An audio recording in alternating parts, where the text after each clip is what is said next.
हाय जोंनि UPPL देबोरगाव ब्लकआ नैबेहाय जोंनि रुंसारि बिनया बसुमतारीनि नामावहाय काबाड्डी मोनसे टुर्नामेन्ट होदों आइजोफोरनि टुर्नामेन्ट काबाड्डीया नंगौ दिनै फुटबल खेला माने फार्स्ट ISPL आ जागासिनो दङ जोंनि फुरा माने BTR आवहाय किन्तु जोङो काबाड्डी बा बायदि बास्केटबल भलिबल आरो बाहाय माने आइजोफोरनि नामावहाय टुर्नामेन्ट दोननायखौ जोङो UPPL माने राजनिति हान्जाया जोबोद मोनसे माने बेखौ गोनांथि मोननानै जोङो बेखौ इम्परटेन्स होनानै जोङो माने बे टुर्नामेन्टखौ लाबाय थानांगौ होननानै आखायाव लादों बेबो जोंनि मोनसे हाबाफारि मावनांगौ हाबाफारि जोङो बिसेसकरि माने UPPL नि दैदेनगिरि आइजो दैदेनगिरि बिथांमोननिसिमबो जोङो माखासे डिसिसन लालायलायनानै गासिबो प्राइमारि लेभेलावनो जोंबो निजे माने जायहा खेलायाव इन्टारेस्ट दङ बे खेलायाव माने बाहागो लानानै आरो थुलुंगाबो होनांगौ गावनि एरिया प्राइमारियावहाय सोर अबे खेला दुलायाव मोजां बेखौ आरो सिनाक्ट खालामनानैहाय जाहाथे बिथांमोननि टेलेन्टखौ बिथांमोननि रोंगौथिखौ मोजां फकास होनो हायो बेबो जोंनि मोनसे UPPL आइजो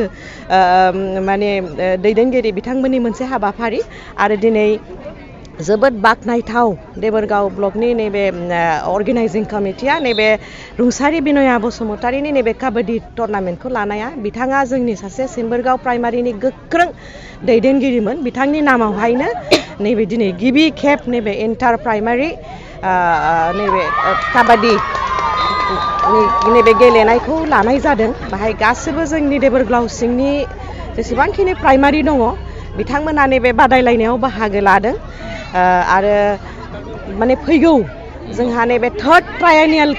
माने कन्भेन्सन जागोन क'क्राझार जिल्लायावनो UPPL नि आरो बाहायबो जोंहा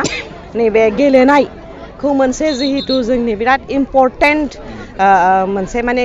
जों गोनांथिखौ जोङो मिथिनानैबो माखासे खेला नैबे काबाड्डी खेलाखौबो दोननाय जागोन आरो जोङो माने UPPL नि आइजो दैदेनगिरि हिसाबै जोङो फिजिकेल फिटनेसखौबो जोबोद माने गोनांखौ जोङो मिथिनानै गेलेनायावबो बाहागो लानांगौ होननानै जों बे हाबाफारिखौ लाबाय थादों खारन फिजिकेल फिटनेस थाबासो मेन्टेल फिटनेसआबो थायो आरो लोगोसे दिनैहाय जुदि फरायनायजों लोगोसे एकाडेमिजों लोगोसे खेला दुलायाव जुदि गोसो होयोबा नोंथांमोनहाबो मिथिगौ दिनै जायहा खारनो गोरों बा खेला दुलायाव गोरों गोबां डिपार्टमेन्टआव साख्रि मोनो मिलिटारि पुलिस FCI रेलवे आरो दिनैनि दिनावहाय फरायनायजों लोगोसे माने खेलाखौबो बा गेलेनायखौबो जोबोद इम्परटेन्स होनायलाय जों UPPL नि दैदेनगिरि हिसाबै आइजो जेसेबांखिनि आइजो गासिबो जिल्लानिफ्राय जोङो खेलायावहाय बयबो इम्परटेन्स होनानै नैबे काबाड्डीया जाबाय थादों उदालगुरियावबो जादों आरो बायदि जिल्लायावबो नैबे काबाड्डी टुर्नामेन्टआ आइजोफोरनि नाम माने आइजोफ्रा बे खेलायाव बा टुर्नामेन्टआव बाहागो लादों आरो बयबो